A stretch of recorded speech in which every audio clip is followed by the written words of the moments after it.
bisa ngejeplak. Boleh tidak menolak lamaran ayeuna laki-laki atau pamrika? Boleh ke istri anu muslimat menolak lamaran seorang muslim tapi berpamrika? Itu lebih jelas. Dan sepakat itu orang. Agama dialognya Islam itu yang menjadi permasalahan pastinya. Upami ayeuna ninggal konteks syariat, tadi atas jelas. Lamun urang nolak nafkah batina kan dikacuponan kan boleh.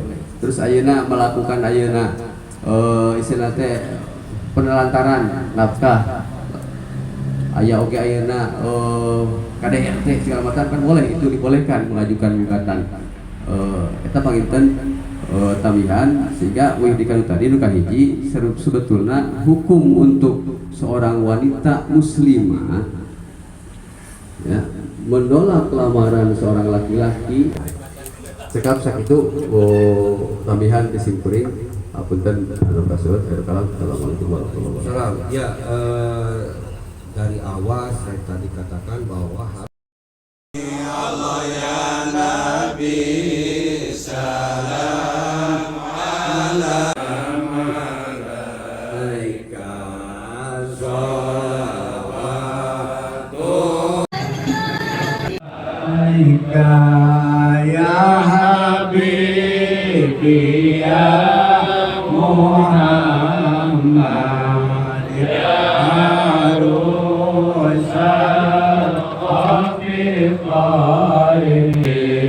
salam alaika. Menolak lamaran lelaki yang berideologi radikal. Wadak sebetulnya tadi oke tos mulai mengkerucut. Namun tadi seorang ajengan careka kulon nyebatkeun bahwa ieu tos disebutkeun ayeuna definisi secara urfiyah. Nah disebutkeun kumaha hukumna wajib kanggo seorang ayeuna istri nolak ka pameget nu ngalamar bari punya pemahaman radikal. Itu wajib. Naon margi eta si pameget yakin moal bisa ayeuna disebutkeun naon moal bisa ngalakukeun kewajibanana itu dina sebagai suami. Disebutkan dina kitab Ittihafus Sadatil Muttaqin juz 6 halaman 137 wa yajibu 'alal waliyyi ay waliyil makhtubah, wajib ka wali atau seorang wali makhtubah, wali anu anakna dikhitbah, ayyura'iya khisalaz zauji, kudu ngaraksa, kudu meneliti karena tingkah seorang ayeuna calon salaki budakna, wayang dura ila karimatihi, oke kudu jadi aspek pembandingkeun ieu teh budak awewena teh tina kamuliaanana, fala yuzawwijuha mimman sa'a, mangka teu meunang ngawinkeun si wali teh ka jalma sa'a anu goreng naon khuluquhu akhlakna wa khalaquhu oge naon yaitu rupana al-ula bid-dhammi wasaniyah bil fathi au dha'ufa dinuhu, atawa anu lemah agamana. Nah di dia ai bi ayyakuna mutahawinan bi umuri, yaitu anu mana lemah agama teh nu bisa ngalalaworakeun kana urusan agama. Nah artina bakal kabawa si awewe teh kana pemahaman ngalalaworakeun hukum agama. Nah mangka ieu di dia nyebutkeun wajib jang si wali ketika ayeuna berlawanan berarti haram jang si wali ngawinkeun ka lalaki anu seperti itu. Ini wajib nolak dina masalah khitbah. Itu wajib menolak. Salajengna upami masalah nu kadua, kumaha hukumna masalah nu kadua, bolehkah seorang istri mengajukan gugatan cerai khulu ke pengadilan apabila suami mengikuti paham radikal? Nah disebutkan dina kitab Al-Hamil Kabir, fa ammal karahatu fa huwa an takraha minhu imma su'u khuluqihi wa imma su'u fi'lihi wa imma qillatu dinihi wa imma qabihu mandarihi wa huwa muqim sami sareng kuya fatara li karahatiha lahu bi ahadi hadil wujub, dalam artian sami dihukuman naon boleh untuk mengkhulu sababnya beda kasus. Tapi ketika ayeuna misal kasus nanu tadi karena radikal, maka hulu nage bisa jadi wajib. Itu bisa jadi wajib. Nah malah upami ninggal dina kitab Al-Farqu Bainal Farqi halaman 11 disebutkan wasahihu indana anna ummatal Islam tajma'ul mukirrina bihudusil alam. Disebutkan bahwa umat Islam itu kumpul anu mengakui kana anyarna ieu alam, hudusna ieu alam, wa tauhidu wa tauhidi soni'i oge aina sahiji nu nyiptakeun, wa qidamihi oge sahiji qidamna Allah, wa sifati sahiji sifatna Allah, wa nafsihi ila an qala wa in kanat bid'atuhu min jinsi bid'il mu'tazilah. Lamun teh maka aya bid'ahna teh tina jenis bid'ah mu'tazilah awil khawarij atawa khawarij awil rafidatil imamiyah atawa rafidah imamiyah awil zaidiyah atawa zaidiyah awil jahmiyah atawa jahmiyah awil darariyah awil mujassimah fahuwa minal ummati fi ba'dil ahkam. Tapi aya sebagian hukum anu ngamenangkeun naon wa huwa jawazu dafni fi maqabiril muslim, menang dimakamkeun di pakuburan muslim sok sanajan alim tapi alam yamnaha hadza minal fai. Saterusna dibahasakeun wa laisa minal ummah fi ahkami siwaha wa dalika alla tajuza shalah alaihi wala khalfahu wala tahillu dabihatuhu wala nikahu limra'atin saniyah wala yahillu li sunniyin. Temenang halal tegasna haram pikeun ayeuna wali sunni ahlu sunnah wal jamaah ayyatazawwajal mar'ata kawinkeun nu jadi anak awewena minhum ka itu anu boga pemahaman radikal secara ekstremis idza kanat ala diqadihim di mana-mana eta si lalaki masih keneh aya dina patekadan atau dina i'tikadna dina masalah radikal jeung ekstremis. Jadi upami disimpulkeun mah wajib teu menolak kana lamaranana. Di hukuman bagaimana hukum menolak lamaran laki yang beridil radikal? Di hukuman wajib nolakna. Salajengna nu kadua, bolehkah seorang istri mengajukan gugatan cerai hulu ke pengadilan apabila suami begitu paham radikal? Itu hukumna diwenangkeun dan dua. Jadi nu kahiji hukumna wajib nolak lamaran, nu kadua menang hukumna. Nah, segitu. Turun. Ihtiramuhu wa tawqiruhu wa taqdimuhu. Bahwa disebutkan sanya nyana Al-Qur'an, ayat Al-Qur'an wa kullu ismin mu'azzam. Oke, jeung sanjana kullu ismin mu'azzam, setiap ayeuna isim mu'azzam. Naon isim mu'azzam teh kasmillah seperti ismu Allah, yaitu seperti kalimah Allah atau kalimah la ilaha illallah atau ar-Rahman ar-Rahim atau ismu nabiyin lahu atau jenengan seorang nabi, maka yajibu ihtiramu, maka wajib kanggo urang memulyakanna wa taqdimuhu. Saterusna naon dimaksud ismu nabi wal maksud bi asma'il anbiya ma yufhamu minhu annahu linabiyyin. Nu disebut isim jenengan nabi itu yaitu nu dipaham bahwa eta jenengan teh memang jenengan nabi. Contoh seperti la ilaha illallah dari ditulis tapi Muhammadur Rasulullah. Nah itu ditulis tuluy ku urang di jejak atau kurang karena jisan, maka itu ismul mu'azzam. Atau seperti di narajah ayat tulisan Al-Qur'an sama itu oge wajib dimul ya keunana kurang wajib ihtiramna karena cek tadi Al-Qur'anna. Nah salajengna memang kalau ditinggal di segi ieu logo sareng ieu teh memang bukan masuk kategori ismul mu'azzam, bukan masuk kategori ismul mu'azzam upami sarubuya tadi.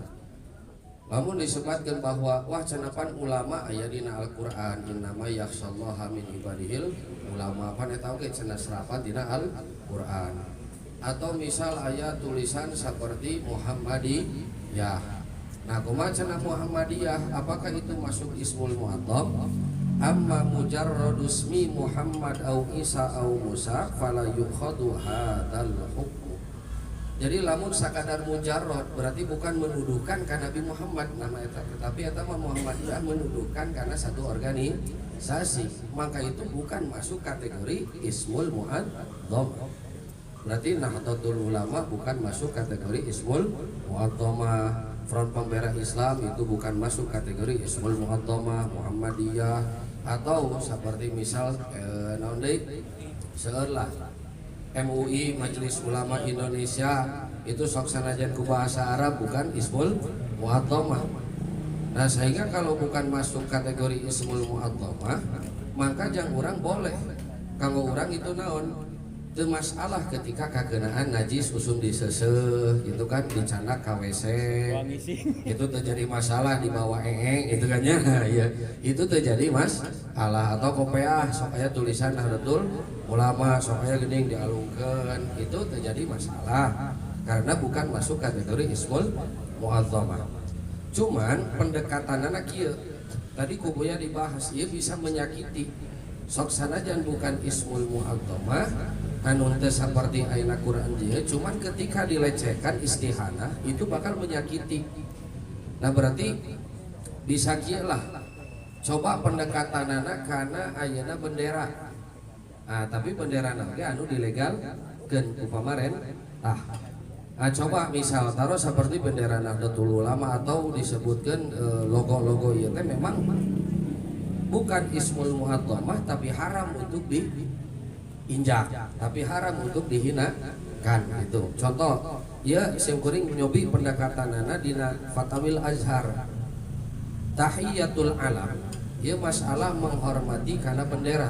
Contoh jika bendera merah putih itu kan aya tulisanna naon bukan ismul mu'adhamah, tapi ketika diincak mapan itu matak jadi masalah. Itu kan. Nah, coba pendekatanna kadinya we. Tahiyatul mu'adhamah. Tahiyatul alam. As-su'al yaqulu ba'dun nas. Pertanyaan. Tos ngomong sebagian ayeuna golongan inna tahiyatal alam syirkun billah. Aya sebagian golongan menyebarkan bahwa menghormati bendera itu termasuk musyrik ke Allah. Jadi hukuman musyrik sebagian golongan menyebat gitu. Fala yu'adzimu illallah wahdah. Maka tetiasa cenah ngagungkeun kasalian ti Allah kecuali Allah hungkul. Sehingga cenah ngahormati bendera atau logo misal ayeuna satu organisasi itu temenan. Apakah itu benar falhuna sahih? Apakah benar atau tidak? Al-jawab al-alam ramzun lil watan fil asril hadis. Bahwa bendera itu menjadi satu ayeuna simbol pikeun satu negara dina zaman ayeuna. Wa kana indal arab ramzan lil qabilah wal jamaah. Cek hitungan Arab itu bahwa bendera itu menjadi simbol untuk satu kabilah atau satu organisasi. Yasiru khalfahu wa yuhafidu alaihi kullu man yantasibu ilal qabilah awil jamaah. Nah berarti kan itu simbol anu mana jadi kehormatan pikeun satu negara mun bendenal negarana atau simbol kanu jadi kehormatan satu organisasi jeung orang-orang di dalamna. Contoh Nahdlatul Ulama, oh itu simbol kehormatan para ulama. Nah sok sanajan cek tadi sanes ismul mu'adham tapi tetap kanggo urang wajib untuk memuliakan. Ketika ayeuna dibawa ka WC teu masalah deh itu mah bukan melecehkan keur ngangge urang kacanda. Tuluy ayeuna saperti urang misal ngangge kopiah eta kopiah kadiekeun terus disimpan di dieu atau misal diseseuh sareng ayeuna baju anu kanajisan itu ge teu jadi masalah karena bukan ismul mu'adhamah. Tapi wajib memuliakan sehingga ulah sampai kaya istihanah melecehkan. Ulah sampai kaya melecehkan sehingga ieu lambang MUI ieu bukan ismul mu'adhamah karena jisan terjadi masalah. Cuman ketika dilecehkan pasti bakal ngamuk gitu kan karena ieu disebut simbol keagungan kanggo anggotana jeung lembagana. Naon pangnabeut wajib simkuring nyanak dina kitab Bariqatul Mahmudiyah juz 2 halaman 185 wa ana aqulu fihi aidan jeung kaula ngucap dina ieu masalah teh aidan istihbab ta'dzimil mu'adzam ingdan nas walau kafiran intadammana maslahatan. Jadi bahasana sunnat jang urang untuk mengagungkan satu simbol anu diagungkan ku sebagian golongan. Artinya anu dilegalitaskeun ku negara. Nah, contoh seperti misal aya simbol seperti Kristen mah pan simbol kieu. Sok sanajan urang ayeuna lain Kristen, tapi wajib sunat jang urang ya kan malah jadi haram kanggo istihana. Kenapa? Karena bisa memecik karena pepecah belahan atau karena bisa ayeuna naon teu jadi maslahat. Nah berarti lamun budak ka dieu bisa disebutkan bahwa apakah lambang ormas Islam dan raja tergolong mu'azzam yang harus dimuliakan? Lambang ormas Islam anu memang lain serapan tina Al-Qur'an, bukan tulisan Al-Qur'an, bukan la ilaha illallah ternyata ismu Allah atau seperti Nahdlatul Ulama atau Muhammadiyah atau FPI, itu bukan masuk kategori ismul mu'azzamah. Bagaimana hukum memproduksi memperlakukan barang-barang tersebut sebagaimana deskripsi? Itu boleh karena bukan ismul mu'azzamah, tetapi nu tadi wayahna ulah sampaikeun ka ayeuna nah karena jang urang sunat kanggo ngagungkeun simbol anu diagungkeun ku sebagian manusia walau kafiron sok sanajan kafir simbol orang kafir karena naon tadammun maslah karena memang aya kamaslahatan dirinya yaitu mempererat tali persaudaraan anak. Nah itu betul. Nah jadi si ulama gitu turun